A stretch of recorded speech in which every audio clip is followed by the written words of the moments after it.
My favorite teacher replaced me with the pretty girl. He was grooming, refused to recommend me for college, and said I'd made everything up. Today, he's apologizing from jail. I was 14 years old when my father was chopped into pieces in a tragic boating accident. He was my best friend, the type to speak softly and always understand where you're coming from. And since he was an English teacher, we bonded over that too. But because his death was so sudden, I felt like I needed a replacement for him in my life. And in my young, impressionable mind, that gap could be filled by one person, and one person only. My English teacher, Mr. Walker. My entire school career evolved around trying to make him love me. He would always talk about how he has never had a star pupil, or how hard he is to impress. So I wanted to be the first, the outlier. I knew deep down that I shouldn't be craving his validation, but I didn't care, mainly because it distracted me from my dad's death. Fast forward 4 years later, I'm now in senior year. My high school is private, so I still had Mr. Walker as an English teacher. Up until now, I've entered every writing competition, stayed after class, and helped tutor other students so his class average could be higher. But the most I've ever gotten is a slightly encouraging half smile. Meanwhile, Becky was practically his best friend, despite being a dimwit, but she was blonde and pretty, so she'd get praised for everything. One time, when she handed in her homework the day it was due instead of 3 days late,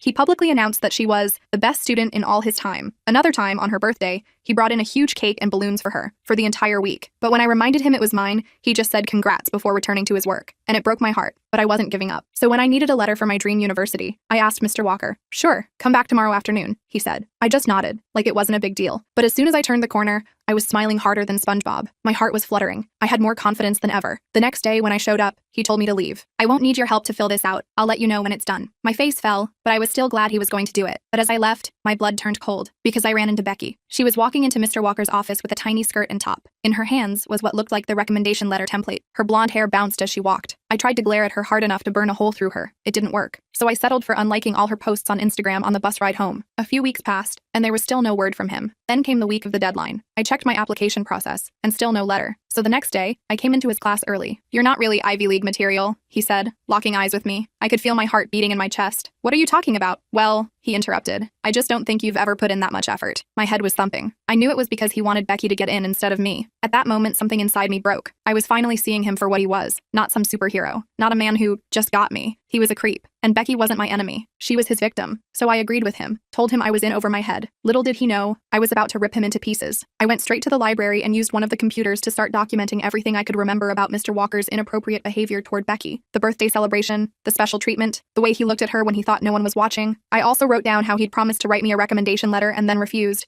claiming I hadn't put in effort despite my perfect grades and extracurricular activities. I wasn't sure what I was going to do with this information yet, but it felt good to get it all down. I printed out my notes and tucked them into my backpack. As I was leaving the library, I literally ran into Becky. My papers went flying everywhere, and she helped me pick them up. That's when she saw her name on one of the pages. "Why are you writing about me?" she asked, her voice more curious than angry. I panicked and grabbed the paper from her hand. "It's nothing," I said. "Just some notes for a project." She gave me a weird look but didn't push it. As she walked away, I had a thought. Maybe Becky wasn't as oblivious as I thought. Maybe she knew exactly what Mr. Walker was doing and was using it to her advantage. Or maybe she was completely in the dark about how inappropriate his attention was. Either way, I needed to find out. The next day, I decided to try talking to Becky. I caught up with her after lunch and asked if she wanted to study together for the upcoming English test. She seemed surprised but agreed. We planned to meet at the local coffee shop after school. When we got there, I bought us both coffees and tried to make small talk. It was awkward at first. We'd never been friends, and she probably sensed I didn't like her. But eventually, we started talking about college applications. "Mr. Walker is writing my recommendation for Yale," she said, stirring her coffee. "He says I have a really good chance of getting in." I tried not to show how angry that made me. "That's great," I said. "He refused to write mine, said I wasn't Ivy League material." Becky looked genuinely shocked. "What? But you're like the smartest person in our grade? Your essays are always perfect." I hadn't expected that response. It made me reconsider my assumptions about her. Maybe she wasn't as aware of the situation as I thought. "Can I ask you something?" I said, lowering my voice. "Don't you think it's weird how Mr. Walker treats you? The birthday party, the constant praise, the special attention?" Becky's face changed. She looked down at her coffee. "I guess I never really thought about it. My parents are never around, so it's nice to have someone who cares, you know?" That hit me hard because I understood exactly what she meant. After my dad died, I'd been looking for the same thing. The difference was, Mr. Walker had rejected me and latched onto Becky instead. "I think there might be something inappropriate about his interest in you," I said carefully. "Teachers shouldn't have favorites like that, and they definitely shouldn't bring cakes and balloons for one student's birthday but ignore everyone else's." Becky was quiet for a long time. Then she said something that chilled me to the bone. "He told me I'm special, that I have potential no one else can see. He says we have a connection that goes beyond teacher and student." My stomach dropped. This was worse than I thought. Mr. Walker wasn't just playing favorites. He was grooming Becky, and she had absolutely no idea what was happening to her. I felt sick to my stomach hearing Becky talk about her special connection with Mr. Walker. It was textbook grooming behavior, and I couldn't believe I'd been so blinded by my own issues that I hadn't seen it sooner. For years, I'd been jealous of her when I should have been concerned. "Has he ever,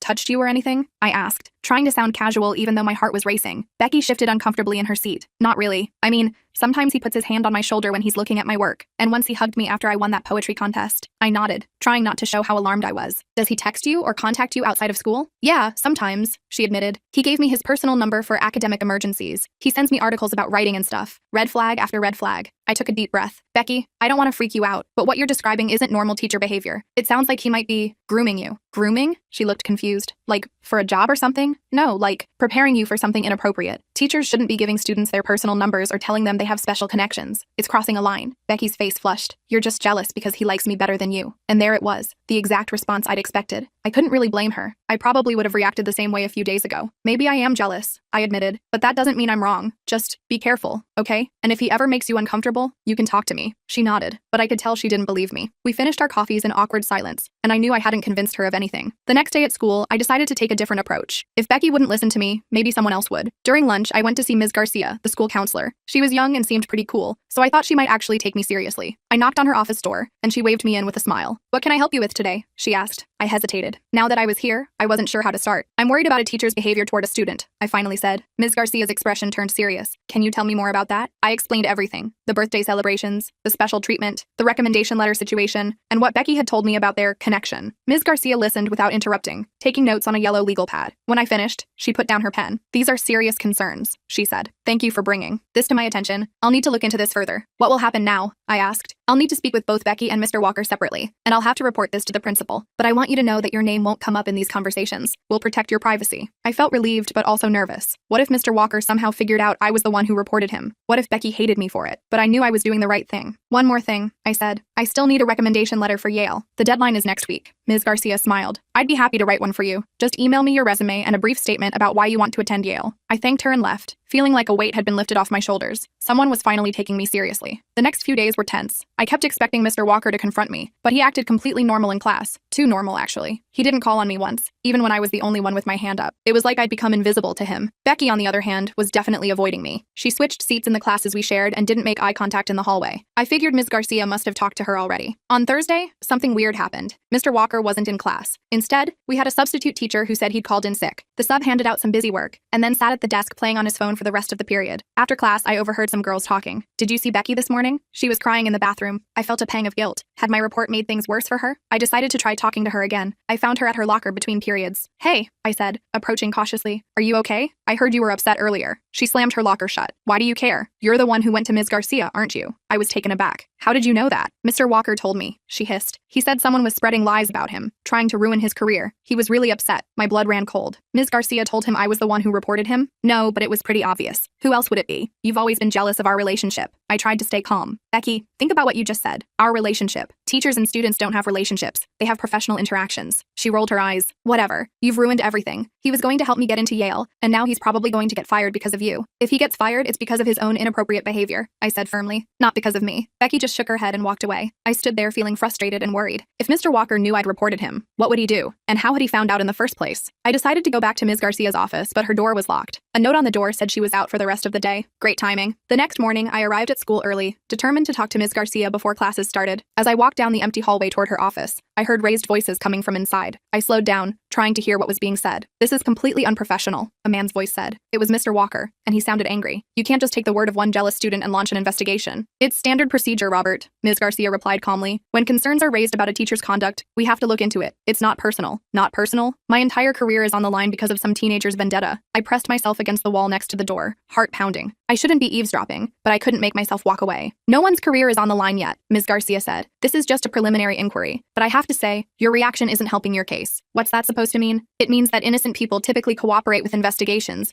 rather than trying to intimidate witnesses. There was a pause. I don't know what you're talking about. Becky told me you confronted her about our conversation. That was completely inappropriate, Robert, and it suggests you have something to hide. Another pause. I think I need to speak with my union representative before continuing this conversation. That's your right. But in the meantime, the principal has decided you should take a few days of administrative leave while we sort this out. This is ridiculous, Mr. Walker muttered. All because I refused to write a letter for one entitled student. I heard footsteps approaching the door and quickly ducked into the nearest bathroom, Through the crack in the door, I watched Mr. Walker storm past, his face red with anger. I waited a few minutes before slipping out and knocking on Ms. Garcia's door. She looked tired but managed a smile when she saw me. "Come in," she said, gesturing to the chair across from her desk. "I think Mr. Walker knows I reported him," I blurted out as soon as I sat down. "He told Becky someone was spreading lies about him, and she figured out it was me." Ms. Garcia frowned. "That's concerning. He shouldn't be discussing this with students at all, especially not Becky. I'll add this to my report." She made a note on her legal pad. "How are you doing with all this?" "It can't be easy." I shrugged. "I'm okay, mostly worried about Becky. She's really mad at me. Give her time. This is confusing for her. She's formed an attachment to Mr. Walker, and it's hard for her to see that his behavior might be inappropriate." I nodded. "What happens now?" "Mr. Walker will be on leave for at least a week while we investigate. The principal is taking this very seriously. In the meantime, try to focus on your own studies, and don't worry about your recommendation letter. I sent mine in yesterday." I thanked her and headed to my first class, feeling a mix of relief and anxiety. On one hand, someone was finally taking action. On the other hand, I'd made an enemy of both Mr. Walker and Becky. The next week was weird. We had a substitute for English class who clearly had no idea what she was doing. She just had us read silently for most of the period while she scrolled through her phone. The rumor mill was working overtime, with different stories about why Mr. Walker was absent. Some people said he had a family emergency. Others said he was being investigated for giving answers to the upcoming AP exam. No one seemed to know the truth except me and Becky. Speaking of Becky, she was still avoiding me. I tried to talk to her a few times, but she always walked away. I noticed she was spending a lot of time on her phone, texting someone with a worried expression. I had a bad feeling about who might be on the other end of those texts. On Thursday afternoon, I was walking to the bus when I saw Becky getting into a car in the school parking lot. It wasn't her car. She drove a blue Honda that her parents had given her for her birthday. This was a black sedan I didn't recognize. I couldn't see who was driving, but something about the situation felt off. I made a split-second decision and ran over to the car, reaching it just as Becky was closing the door. I tapped on the window and she rolled it down with an annoyed expression. "What do you want?" she asked. I glanced at the driver and felt my stomach drop. It was Mr. Walker. He was supposed to be on administrative leave, not picking up students from school. "Becky, you shouldn't be going anywhere with him," I said, trying to keep my voice steady. "He's on leave pending an investigation." Mr. Walker leaned forward, his face appearing next to Becky's. "We're just going to get coffee and discuss her college essay. It's completely innocent." "Then why are you hiding in the parking lot instead of meeting at school or in a public place with her parents?" I challenged. Becky rolled her eyes. "My parents don't care what I do. They're never even home." "That's exactly the problem," I said. "He's taking advantage of the fact that you don't have proper adult supervision." Mr. Walker's friendly facade slipped for a moment, and I saw anger flash in his eyes. "You need to mind your own business," he said coldly. "You've already caused enough trouble with your lies." "They're not lies," I insisted. "And if everything is so innocent, why are you meeting with a student when you're supposed to be on leave? Does the principal know about this?" Becky looked uncertain for the first time. "Maybe we should do this another time," she said to Mr. Walker. "I don't want you to get in more trouble." He turned to her with a smile that didn't reach his eyes. "Don't worry about me. I'm not going to let a jealous student ruin our special connection. Remember what we talked about? How some people just don't understand?" I felt sick hearing him use those manipulative tactics right in front of me. "Becky, please don't go with him. This isn't right." She hesitated, looking between me and Mr. Walker. I could see the conflict on her face. "Fine," she finally said, unbuckling her seatbelt. "I'll just go home. This is too dramatic." Mr. Walker grabbed her arm. "We had plans. Don't let her manipulate you." I pulled out my phone. "I'm calling Ms. Garcia right now if you don't let her go." He released Becky's arm and glared at me. "You're making a big mistake, both of you." Becky got out of the car, and Mr. Walker sped away, tires screeching on the pavement. We stood there in awkward silence for a moment. "You should report this," I finally said. "He's not supposed to be contacting students while he's on leave." Becky hugged herself, looking small and confused. "I don't know what to do anymore. He keeps texting me, saying they're trying to destroy his career and I'm the only one who can help him." "That's manipulation," I said gently. "He's trying to make you feel responsible for his problems." She nodded slowly. "I think I need to talk to Ms. Garcia. I'll go with you if you want," I offered. "Okay," she said in a small voice. We walked back to the school together. Most of the students had already left, but the administrative offices were still open. Ms. Garcia was surprised to see us but invited us into her office immediately. Becky told her everything, the texts, the phone calls,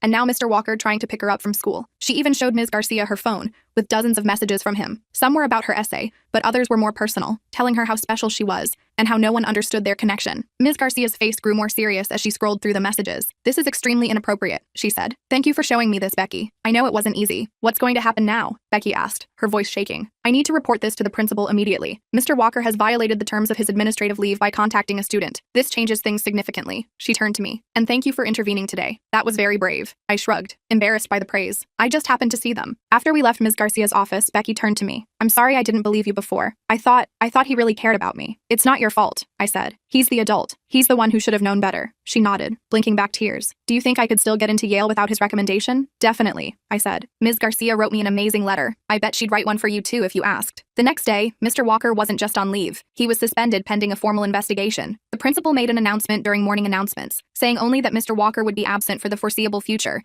and that a permanent substitute would be taking over his classes. The rumor mill went into overdrive. Someone had seen Becky and me going into Ms. Garcia's office together, and now people were speculating that we had both filed complaints about Mr. Walker. Some people were supportive, but others, especially some of the girls who had also received special attention from him, were angry. "Way to ruin a good teacher's career," one girl hissed at me in the hallway. "Just because you weren't his favorite." I ignored her and kept walking. I knew the truth, and that was what mattered. After school, Becky found me at my locker. "Can we talk?" she asked. We went to the library and found a quiet corner. Becky looked nervous, fidgeting with the strap of her backpack. "I got another text from Mr. Walker last night," she said. "He's really angry. He says I betrayed him and that I'll regret it." My stomach dropped. "Did you tell Ms. Garcia?" "Yeah, I forwarded it to her. She said they're considering getting a restraining order." "Good," I said firmly. "He shouldn't be contacting you at all." Becky bit her lip. "There's something else. Something I didn't tell Ms. Garcia because I was too embarrassed." She took a deep breath. "Mr. Walker has pictures of me. Nothing like naked or anything, but he took photos of me during that birthday celebration and some other times when we were alone in his classroom. He said they were for a project, but now I'm worried about what he's going to do with them." I felt a chill run down my spine. "You need to tell Ms. Garcia about this too. Those pictures could be evidence." She nodded. "I know. I will. I feel so stupid. How did I not see what was happening?" "Because he's good at manipulation," I said. "That's what predators do. They make you think you're special so you don't question their behavior." We went back to Ms. Garcia's office together. Becky told her about the pictures, and Ms. Garcia immediately called the principal. They decided to involve the police at this point, given the threatening nature of Mr. Walker's recent text and the existence of the photos. The next few days were intense. Becky and I both had to give statements to a police officer who specialized in cases involving minors. He was kind but thorough, asking detailed questions about every interaction we'd had with Mr. Walker. I told him about the recommendation letter situation and how Mr. Walker had tried to pick Becky up from school. Becky shared the texts and mentioned the photos. The officer told us they would be getting a warrant to search Mr. Walker's home and devices. "You've both been very brave," he said. "This kind of behavior often goes unreported because students are afraid or confused about what's happening." Word got around school that the police were involved, and suddenly the tide of opinion shifted. People who had been defending Mr. Walker started to question his behavior. Girls who had received similar special attention from him began coming forward with their own stories. One junior, Emma, told me that Mr. Walker had offered to tutor her privately at his home last year. "I didn't go because it felt weird," she said, "but I never thought to report it. I just thought he was being nice." The more stories that emerged, the clearer it became that Mr. Walker had a pattern of targeting vulnerable girls, ones with absent parents like Becky, or ones struggling with personal issues, like Emma, whose parents had recently divorced. A week after our police interviews, Ms. Garcia called Becky and me to her office. The principal was there too, looking solemn. "We wanted to update you on the situation," Ms. Garcia said. "The police found evidence on Mr. Walker's computer that corroborates your statements. There were photos of several female students, including you, Becky, and there were inappropriate text exchanges with at least 3 current and former students." The principal cleared his throat. "Mr. Walker has been terminated from his position, effective immediately, and the police are pursuing charges against him for inappropriate conduct with minors." "Will we have to testify?" Becky asked, her voice small. "It's possible," Ms. Garcia admitted, "but the evidence they found might be enough without testimony. The district attorney will make that determination." I felt a mix of relief and anxiety. Mr. Walker was gone, but this wasn't over yet. There would be more interviews, possibly a trial, and definitely more rumors and gossip at school. As if reading my mind, the principal added, "We're implementing a new training program for all staff about appropriate teacher-student boundaries, and we'll be holding assemblies for students about recognizing and reporting concerning behavior. Your courage in coming forward has prompted some important changes at our school." After we left the office, Becky turned to me. "Thank you," she said simply, "for seeing what I couldn't see, for stopping me from getting in that car." I shrugged, uncomfortable with the gratitude. Anyone would have done the same. "No, they wouldn't," she insisted. "Most people would have minded their own business, or they would have been too jealous to help me." I thought about that. She wasn't wrong. A week ago, I probably would have been secretly pleased to see Becky in trouble. My jealousy had been eating me alive, but somewhere along the way, that had changed. "I was jealous of you for a long time," I admitted, "but not anymore. Now I just want both of us to get into Yale and leave all this behind." She smiled for the first time in days. "Ms. Garcia wrote me that recommendation letter. She said I have a strong application even without perfect grades." "That's great," I said, meaning it. "Maybe we'll be roommates." "I'd like that," she replied, and I was surprised to realize I would too. The next few weeks were a blur of police interviews, meetings with the school administration, and trying to keep up with homework. The story made the local newspaper, though they didn't name any students. Mr. Walker was formally charged with inappropriate conduct with minors and using his position of authority to solicit relationships with students. More girls came forward, including some who had already graduated. It turned out Mr. Walker had been engaging in this behavior for years, but no one had reported it because each girl thought she was the only special one. Classic predator tactic. Through it all, Becky and I stuck together. We studied for finals, worked on our college applications, and helped each other deal with the occasional nasty comment from students who still thought we'd overreacted. Ms. Garcia checked in with us regularly, making sure we were handling the stress okay. One afternoon, as Becky and I were leaving school, I spotted a familiar figure in the parking lot. It was my mom, leaning against her car and waving at me. I was surprised. She rarely picked me up from school, preferring that I take the bus. "Mom, what are you doing here?" I asked as we approached. She pulled me into a hug. "I wanted to surprise you. I got a call from your counselor. Today." I tensed. "Ms. Garcia called you?" "Yes. She told me everything that's been happening, about Mr. Walker, and how brave you've been." She looked at me with tears in her eyes. "I'm so proud of you, and I'm sorry I haven't been more present since your dad died." Over the past few weeks, I'd noticed my mom slowly emerging from the fog of grief that had surrounded her since Dad's accident. She'd started asking about my day again, cooking actual meals instead of just microwaving frozen dinners. It was like she was gradually coming back to life. Ms. Garcia's call seemed to have accelerated that process. I introduced her to Becky, and to my surprise, my mom invited her to come over for dinner. "Any friend of my daughter's is welcome in our home," she said warmly. As we drove home, with Becky following in her car, I felt something I hadn't experienced in a long time, a sense of peace. My dad was gone, and nothing could change that. Mr. Walker had never been the father figure I needed, and I was finally okay with that. I didn't need a replacement for my dad. I just needed to remember what he'd taught me, to stand up for what's right, even when it's hard, especially when it's hard. And as for Yale, Ms. Garcia emailed me the next day to let me know that both Becky and I had been accepted. We were going to be roommates after all. I couldn't believe it when I got that email from Ms. Garcia. Yale. Freaking Yale. After everything that had happened with Mr. Walker, getting that acceptance felt like the universe was finally cutting me some slack. Becky was just as shocked as I was when she got her acceptance letter too. We spent like an hour on the phone that night, planning our dorm setup and talking about which classes we wanted to take. The next day at school, we were practically floating through the hallways. A few people congratulated us when they heard the news, but most students were still wrapped up in the Mr. Walker drama. The local newspaper had published another article about him, this time including statements from 2 former students who had graduated years ago. Apparently, his creepy behavior went back at least 5 years. "Did you see the new article?" Becky asked when we met up at lunch. She slid her phone across the table to me. I scrolled through it quickly, my appetite disappearing. One of the former students described how Mr. Walker had invited her to his house for private tutoring, and then tried to kiss her. She was so freaked out that she never told anyone, just avoided being alone with him for the rest of the year. "This is so messed up," I said, pushing the phone back to Becky. "How did he get away with this for so long?" "Because no one wanted to believe it," she replied, putting her phone away. "Including me." I couldn't argue with that. I hadn't wanted to believe it either at first. I'd been so desperate for Mr. Walker's approval that I'd ignored all the warning signs about his behavior toward Becky and other girls. After school, Ms. Garcia called us into her office again. The principal was there, along with a woman in a suit who introduced herself as the school district's attorney. "We wanted to update you on the situation," Ms. Garcia said. "The district attorney has decided to pursue charges against Mr. Walker. They have enough evidence from his computer and phone records that you two won't need to testify in court." I felt a wave of relief wash over me. The thought of having to face Mr. Walker in court had been keeping me up at night. "However," the district attorney continued, "they may want to interview you again to prepare their case. And there's something else you should know." She paused, looking uncomfortable. "Mr. Walker has been released on bail. He's not allowed near the school or to contact any students, but he is back in the community." My stomach dropped. "He's out? Already?" "Unfortunately, yes. The judge set bail, and he was able to pay it. But he's wearing an ankle monitor, and he's under strict orders to stay away from both of you and the school." Becky looked pale. "What if he doesn't listen? He already texted me after he was told not to contact students. If he contacts either of you in any way, call the police immediately," the attorney said firmly. "That would be a violation of his bail conditions, and he'd be sent back to jail." We nodded, but I didn't feel reassured. Mr. Walker had already shown he didn't care about rules or boundaries. What was to stop him from trying to confront us? As we left the office, Becky grabbed my arm. "I'm scared," she admitted. "What if he tries to get revenge or something?" "He won't," I said, trying to sound more confident than I felt. "He'd be stupid to try anything now. The whole town knows what he did." But I was worried too. First, decided to talk to my mom about it when I got home. To my surprise, she took it seriously right away. "I'm calling the school," she said after I explained the situation. "They need better security measures if there's a potential threat to students." I hadn't seen my mom this fired up in years, not since before Dad died. She spent the next hour on the phone, first with the principal, then with some other parents she knew. By dinner time, she had organized a group of parents to demand increased security at the school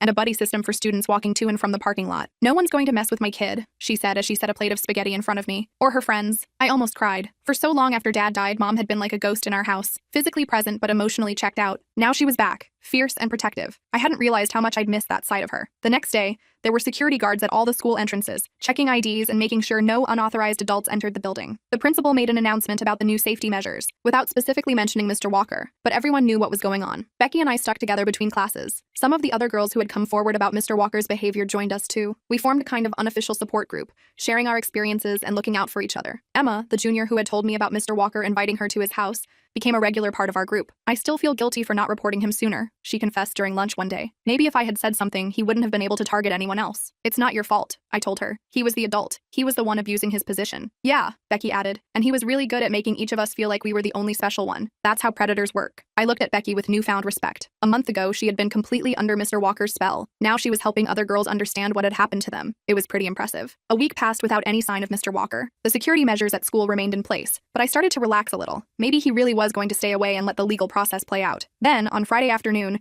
I was walking to my car in the student parking lot when I noticed a black sedan parked across the street. The same black sedan I'd seen Mr. Walker driving when he tried to pick up Becky. My heart started racing. I couldn't see if anyone was inside because of the tinted windows. I pulled out my phone, ready to call the police, when the car suddenly started and drove away. I stood there, frozen, wondering if I'd imagined the whole thing. Was I getting paranoid? I decided not to mention it to anyone. There was no proof it was actually Mr. Walker's car, and I didn't want to freak Becky out over nothing. But I made sure to park closer to the school entrance after that, and I always checked my surroundings when walking to and from my car. The weekend passed uneventfully. I spent most of it studying for finals and working on scholarship applications for Yale. The tuition was steep, and even though I'd been accepted, I needed financial help to actually attend. On Monday morning, I arrived at school early to meet with Ms. Garcia about a scholarship recommendation. As I walked through the nearly empty parking lot, I had that feeling again, like someone was watching me. I turned around quickly, scanning the area, but didn't see anyone. Get a grip, I muttered to myself. You're being paranoid. I hurried into the building, nodding at the security guard as I passed. Ms. Garcia was already in her office, coffee in hand, looking tired but smiling when I walked in. Ready to work on those scholarship applications? She asked. I nodded, pushing my paranoia aside. We spent the next half hour going over my options and drafting a strategy for the applications. By the time the first bell rang, I was feeling much better. Oh, I almost forgot, Ms. Garcia said as I was gathering my things. The police called yesterday. They found more evidence on Mr. Walker's computer. Apparently, he had folders with photos of several students, including both you and Becky. I froze. Photos of me? But I never posed for any pictures for him. They were taken without your knowledge, it seems. Mostly in class or at school events. Nothing inappropriate, but still concerning given the context. I felt sick. The idea that Mr. Walker had been secretly taking photos of me made my skin crawl. All those years I'd spent trying to impress him, and he'd been creeping on me just like he had with Becky and the others. Are you okay? Ms. Garcia asked, noticing my expression. Yeah, just grossed out, I guess. That's understandable, but this is actually good news for the case against him. It shows a pattern of inappropriate interest in multiple students. I nodded and headed to my first class, still feeling unsettled. When I saw Becky in English, I pulled her aside and told her what Ms. Garcia had said. That's so creepy, she whispered, looking as disturbed as I felt. Do you think he has photos of other girls too? Probably. Ms. Garcia said there were several students in his folders. We didn't have time to discuss it further before class started, but we agreed to talk more at lunch. The substitute teacher was actually pretty good, much better than the first one we'd had. She was a retired English professor from the community college, and she knew her stuff. At lunch, our little support group gathered at our usual table. I told the others about the photos, and several girls looked worried. What if he has pictures of me too? Emma asked, biting her lip. The police will let you know if they find anything with your name on it, I assured her. That's what Ms. Garcia said. We were all a bit subdued after that conversation. The reality of Mr. Walker's obsession with his female students was sinking in for all of us. It wasn't just Becky he'd been targeting. It was any girl he thought he could manipulate. After school, I had a meeting with the yearbook committee. We were finalizing the senior section, and as editor, I needed to approve the layouts. The meeting ran late, and by the time I left, the school was mostly empty. The security guards were still at the main entrances, but the hallways were deserted. I walked quickly to the student parking lot, keys in hand. It was getting dark earlier now that winter was approaching,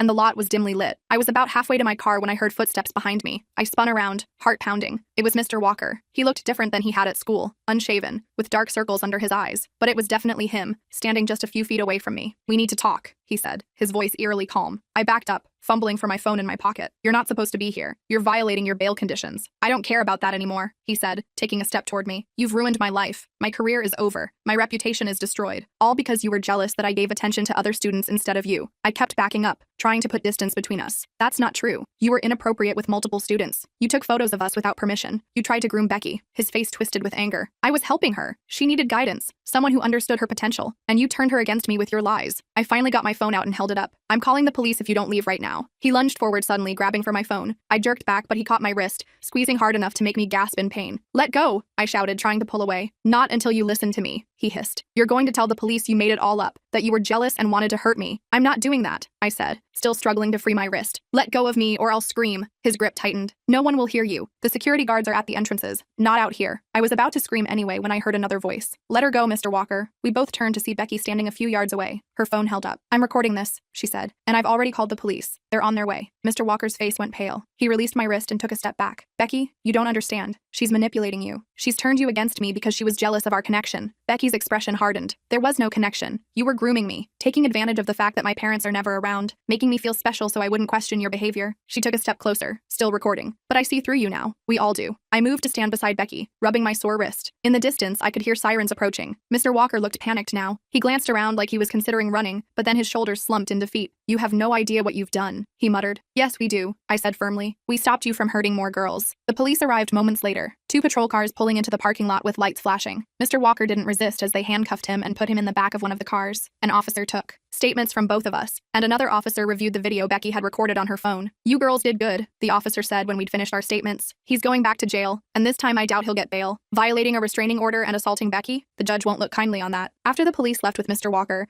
Becky and I just stood there in the parking lot, processing what had happened. How did you know to come back? I asked her. I forgot my calculus book in my locker, she explained. When I came back to get it, I saw his car parked down the street. I recognized it right away, so I stayed hidden and called the police. Then I saw him following you to the parking lot, and I knew I had to do something. Thank you, I said, my voice shaking a little. I don't know what would have happened if you hadn't shown up. She shrugged, but I could tell she was shaken too. That's what friends do, right? Look out for each other. Friends. It was still weird to think of Becky that way after years of jealousy and resentment, but she'd just potentially saved me from a dangerous situation. If that didn't make us friends, I didn't know what did. My mom freaked out when I told her what happened. She wanted to pull me out of school for the rest of the year, but I convinced her that wasn't necessary. Mr. Walker was in jail, and the school had increased security. Plus, I only had a few more months until graduation. I wasn't going to let him ruin that for me. The next few weeks were a blur of finals, college preparations, and one last police interview about the incident in the parking lot. Mr. Walker was denied bail this time, just as the officer had predicted. He was going to remain in jail until his trial, which was scheduled for the summer. Graduation day finally arrived. As I sat in the auditorium in my cap and gown, waiting for my name to be called, I couldn't help thinking about how much had changed in the past year. I'd lost my obsession with gaining Mr. Walker's approval. I'd found my voice and stood up for what was right. I'd made new friends, including Becky,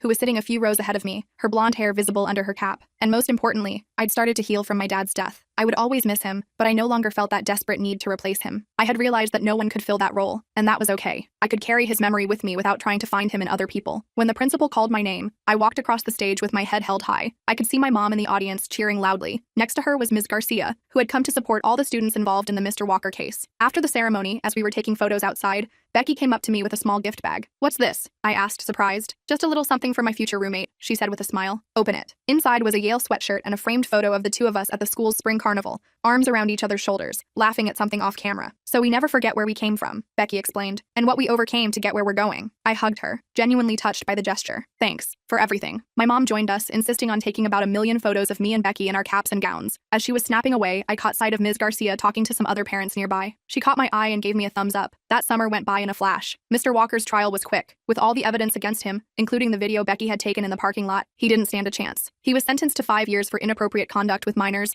and violating his restraining order. When August rolled around, Mom and I packed up the car for the drive to Yale. Becky and her parents met us there, and we moved into our dorm room together. It was small but cozy, with just enough space for our twin beds and desks. As we were unpacking, Becky pulled out the framed photo she'd given me at graduation and placed it on her desk. "To remind us where we came from," she said again. I nodded, feeling a sense of closure. High school was behind us now, with all its drama and pain and growth. College was ahead, full of new opportunities and challenges. That night, as I lay in my new bed in my new dorm room, I thought about my dad. I wished he could have seen me graduate, could have helped me move into college, but I knew he would have been proud of me, not just for getting into Yale, but for standing up for what was right, even when it was hard. And that was enough.